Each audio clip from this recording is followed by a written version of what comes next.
ontem foi a instalação da CPI do Arrozão. A gente repercutiu a notícia de que assinaturas estão sendo colhidas, precisa de 171 assinaturas, mas também precisa da aprovação do Arthur Lira para que essa CPI saia do papel. E a gente repercutindo aqui, qual a sua opinião sobre a instalação da CPI do Arrozão, como ela está sendo chamada lá na Câmara dos Deputados. E aí temos 61,6% das pessoas que votaram dizendo que, mesmo que seja instalada, não vai dar em nada, só barulho e dinheiro público sendo desperdiçado, porque o nosso ouvinte já acompanhou aí as últimas CPIs que saíram, foi só isso que aconteceu, só barulho e só dinheiro público sendo desperdiçado.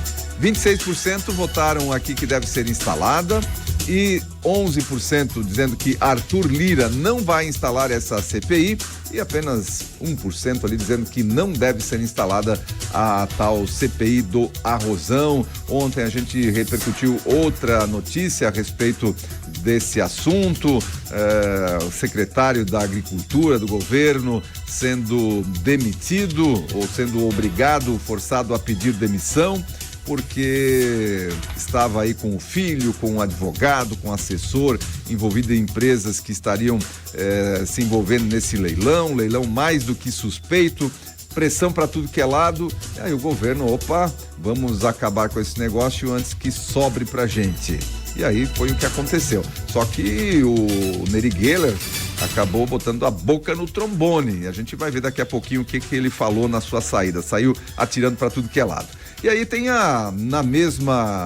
ainda ficando na Câmara dos Deputados, a enquete do dia de hoje também tem a ver lá com a Câmara dos Deputados, porque os deputados estão resolvendo apertar um pouco o cerco contra os deputados brigões. Por 400 votos a favor, 29 contrários e uma abstenção, a Câmara dos Deputados aprovou ontem, quarta-feira, um projeto de resolução que prevê a suspensão cautelar do mandato por até 6 meses dos deputados federais e excluir os parlamentares de comissões se o Código de Ética for infringido. O pedido da suspensão vai partir da mesa diretora da Casa e o texto foi promulgado. Portanto, a Câmara dos Deputados trabalhando aí contra os deputados brigões, depois aí de algumas cenas terríveis aí de briga entre deputados, uma situação em que essa gente que deveria ser exemplo, né, para todo o país, de conversa, de negociação, de contraposição de argumentos e de ideias, não, tem muita gente aí partindo para cima, partindo para briga mesmo, aquela briga mais forte, tanto na questão verbal e até ameaças de ir para a questão física. É uma vergonha o que acontece aí com certos deputados Brasil afora. E na Câmara dos Deputados Federal, mas também nas câmaras estaduais e inclusive nas câmaras de vereador. Então a gente está pedindo para você, qual a sua opinião sobre a resolução que pune os parlamentares brigões? Concordo, não concordo, deveria ser aplicado também nas câmaras estaduais e nos municípios, nas câmaras de vereadores. Apertar o cerco aí contra essa situação de parlamentares, de maneira geral, que ao invés de dar o exemplo, acabam sendo exemplo negativo, né, para a população de maneira geral. Então você vota e participa da nossa enquete do dia de hoje, que já está sendo aí compartilhada com você nos grupos do WhatsApp. Daqui a pouquinho já coloco no Facebook e no YouTube para você poder votar e participar também. Muito bem, enquete já disponível nos grupos de jornalismo para você votar, deixar sua opinião pra gente. E a Feira do Livro de Timbó acontece de 3 a 7 de julho, já tem data marcada e vai ter uma programação recheada de atrativos voltados à literatura no Parque Central e no SIC, né, o Centro Integrado de Cultura Ingo Germer aqui de Timbó. Além dos estandes com venda de livros, a feira conta ainda com espetáculos de teatro e contação de histórias, apresentações culturais de música e dança, oficinas, show de humor, concurso de soletração, encontro de escritores, olha só, lançamento de livros, a tradicional sopa de letrinhas, exposição e venda de quadrinhos, mangás, concurso de cosplay, final do concurso de declamação de poemas, sarau e muito mais. A programação da Feira do Livro está recheada aí para você. Também terá o troca-troca de livros da Biblioteca Municipal Professor Péricles Prade. A programação completa, é claro, com os horários de cada atração. será divulgada em breve, e aí você acompanha aqui nas redes sociais, nos grupos de jornalismo da Rádio Cultura e também nos canais oficiais da Prefeitura de Timbó. Evento já consagrado aqui na nossa cidade, Feira do Livro, acontecendo então aí no começo do mês de julho. Já vamos nos preparando aí para participar de mais uma Feira do Livro na nossa cidade. Notícia vinda de Joinville. Senado aprova a proposta que torna Joinville capital nacional da cultura e da arte. O Senado Federal aprovou a proposta da senadora Ivete da Silveira, do MDB, inclusive ela que é lá de Joinville, que busca conferir à cidade de Joinville, em Santa Catarina, o título da Capital Nacional de Cultura e da Arte. Com uma rica história e uma vibrante cena cultural, Joinville se destaca como uma joia cultural e artística no Brasil. A proposta foi aprovada de forma terminativa na Comissão de Educação e Cultura nesta terça-feira. A cidade de Joinville possui uma herança cultural única, resultante da influência de imigrantes europeus, principalmente alemães, suíços e noruegueses, juntamente com os povos originários e demais brasileiros que ocuparam a região no século XIX. Essa diversidade cultural se reflete na arquitetura, na gastronomia e nas tradições locais, enriquecendo o patrimônio cultural da cidade. E também já é a capital da dança, né? Tem o Festival de Dança de Joinville, que é bastante famoso nacionalmente falando, e agora vira aí a capital nacional da cultura e da arte. Título interessante aí para Joinville e para o nosso estado. Notícia internacional: o Fed decide manter taxas de juros dos Estados Unidos na faixa entre 5,25% e 5,50% ao ano. O Federal Reserve, Banco Central dos Estados Unidos, manteve inalterada a taxa básica de juros americana no intervalo de 5,25% a 5,5% ao ano, em decisão unânime nesta última quarta-feira. Esta é a 7ª decisão consecutiva do Comitê Federal de Mercado Aberto, o FONC, pela manutenção com os juros no maior patamar desde 2001. A decisão já era esperada por analistas. O comitê considerou que a inflação nos Estados Unidos diminuiu ao longo do último ano, mas permanece em patamar elevado. Houve modestos avanços em direção ao objetivo de inflação de 2% do comitê nos últimos meses. O órgão avaliou que não seria apropriado reduzir os juros até que se tenha confiança na convergência da inflação à meta. Muito abaixo do que está a nossa taxa de juros aqui, e os Estados Unidos resolveu manter lá entre 5,25 e 5,50 a taxa básica de juros por lá. E a inflação também, apesar de estar com alguma redução, considerada ainda alta, claro, para os Estados Unidos, que não convivia com inflação tão alta há muito tempo. E aqui no Brasil, essa taxa de juros deve ser mantida também. A nossa taxa de juros aqui deve ser mantida na próxima reunião do Copom, e é a expectativa que se tem, que se mantenha a taxa, porque não acontece, não se vê nenhuma movimentação do governo federal no sentido de equilíbrio das contas públicas. Ontem, em algum evento ligado à Petrobras, a exploração da Petrobras, o presidente deu uma declaração de que as contas públicas estariam aí sob controle e que haveria essa preocupação do governo com as contas públicas. Porém, é a primeira vez aí que a gente vê o Lula em muito tempo falar em equilíbrio das contas públicas. Não é algo que ele é favorável, ele está falando porque o mercado está pressionando para isso, e se isso vier a acontecer, aí vamos ver se o Congresso também vai apoiar, porque tudo que é remédio amargo em época eleitoral, pensa agora campanha eleitoral aí para as prefeituras, obviamente que o governo federal não vai tomar nenhuma medida que seja remédio amargo para a população, porque cortar, onde é que o governo vai cortar? Vai ter que cortar em benefícios, vai ter que cortar no funcionalismo público, vai ter que cortar na própria carne. E aí, cortar na própria carne é remédio amargo.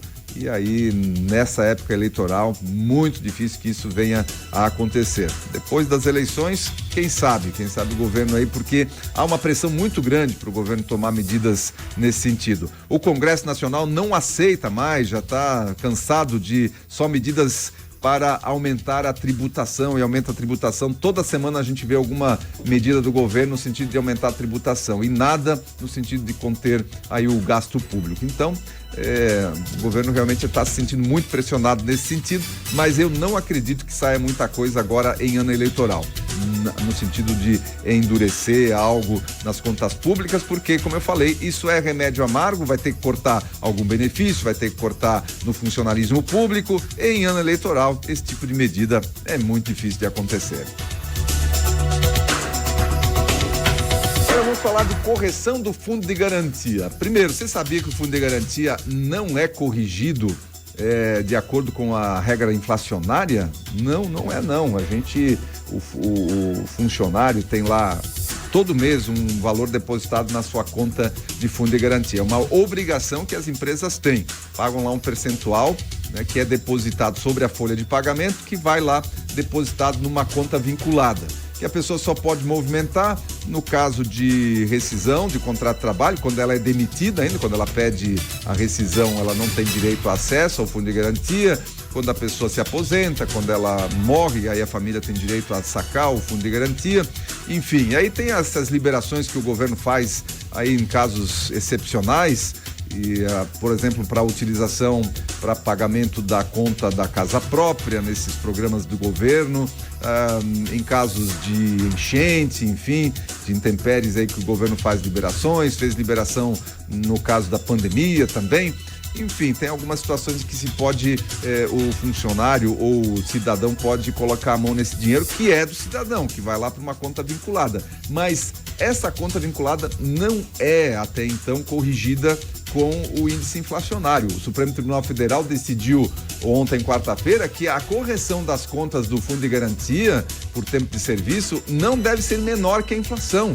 Os ministros analisaram o que deve ser mantida a taxa referencial mais 3%, com compensação de rendimento até alcançar o índice oficial da inflação do Brasil, o IPCA. Na prática, a decisão só vale para depósitos futuros. E lógico, não vai retroagir, porque se tivesse que retroagir, aí não tem, aí os cofres públicos iriam sentir, e o STF, nesse aspecto, né, tem sido cuidadoso para que não traga problemas para o governo federal. Os ministros analisaram uma ação em que o Partido Solidariedade questiona a aplicação da taxa referencial na correção dos saldos das contas vinculadas do Fundo de Garantia. Além disso, os ministros decidiram que a remuneração das contas vinculadas ao Fundo de Garantia não alcançar o IPCA, caberá ao Conselho Curador do Fundo determinar uma forma de compensação. Tem que ser pelo menos o IPCA, pelo menos o índice da inflação. E, importante ressaltar aqui, que não é retroativo. Apesar de que eu acho que daqui a pouco, com a aprovação disso aqui, vai começar a respingar um monte de ação aí nos escritórios de advocacia, tentando fazer com que isso retroaja lá nas contas vinculadas. Mas a decisão já de cara do Supremo Tribunal Federal, no meu ver, acertada, porque está corrigindo um erro, sim, mas não adianta agora querer fazer isso lá para trás, porque aí traz um rombo aí para as contas públicas. É difícil de conseguir o equilíbrio, né, do governo no sentido de pagar essa correção atrasada caso tivesse que pagar. Então é daqui para frente. Daqui para frente o Fundo de Garantia passa a ter garantida a correção pelo menos no índice da inflação, o que é justo, nada mais justo do que isso.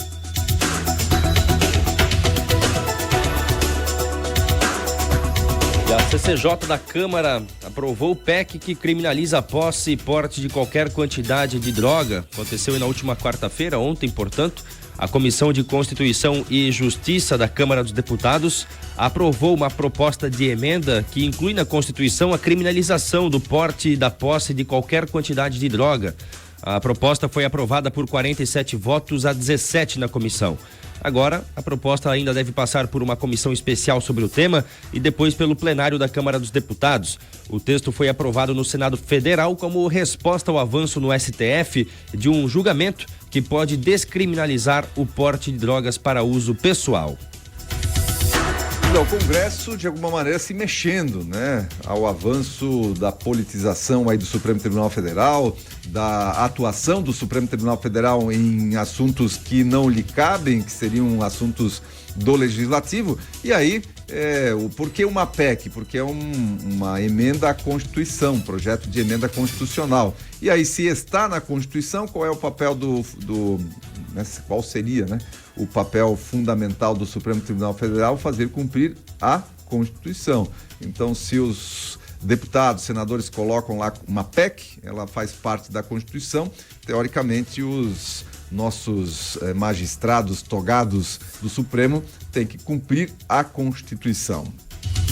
E o Congresso está fazendo, desculpa até te cortar, o Dairé, dando um recado, quem faz política aqui somos nós. Quem faz leis, né? Vocês ficam aí no cantinho de vocês, quando alguém chamar vocês vêm à baila para discutir tecnicamente, juridicamente, o que está certo ou errado em uma lei. Agora, quem faz política somos nós.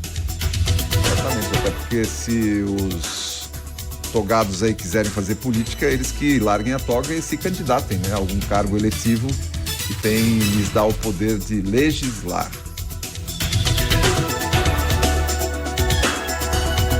E para a gente fechar o nosso giro de informação por aqui, nós temos a informação então do secretário demitido acusando o governo Lula de pressão para comprar arroz e está se dizendo bode expiatório. O Nery Geller saiu atirando para tudo que é lado ontem. O agora ex-secretário de Política Agrícola do Ministério da Agricultura, Nery Geller, afirmou ontem, quarta-feira, que foi pressionado pelo governo para organizar o leilão que queria adquirir 263 mil toneladas de arroz importado. O leilão foi anulado na terça-feira, devido a suspeitas de irregularidades. Suspeitas nada, era certeza, né? Certeza absoluta de irregularidades.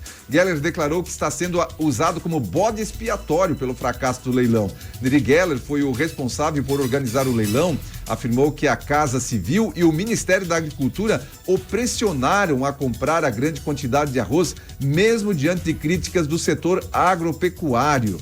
Ele afirmou que sabia, que tinha ciência de que a safra do Rio Grande do Sul já tinha sido colhida, de que outros estados tiveram safra recorde e também estavam podendo suprir a necessidade do país. Ele afirmou isso tudo ontem, saiu atirando mesmo. Então ele afirmou que olha só o que ele afirmou, sem dúvida as regras não foram seguidas, destacando a falta de organização e de orientação na realização do leilão. Olha, as regras, sem dúvida, diz o cara que organizou o troço, sem dúvida as regras não foram seguidas. Geller confirmou que 78% da safra de arroz do Rio Grande do Sul já havia sido colhida e estava nos armazéns de produtores, enquanto o restante estava fora das áreas fortemente atingidas pelas enchentes. Teve uma queda de apenas 500 mil toneladas, observou. Ele também mencionou que a região centro-oeste teve um aumento de 30% na produção de arroz e que havia também a produção de outros países do Mercosul. O leilão deveria ser feito de forma mais escalonada, concluiu o próprio Geller, que, segundo ele, estava sendo pressionado a realizar esse leilão. O ex-secretário negou qualquer tipo de favorecimento ao filho e ao sócio Robson Almeida de França, que foi seu assessor há 4 anos. Geller afirmou que o empresário começou a atuar no leilão de grãos após deixar o gabinete e participou de outros leilões no ano passado.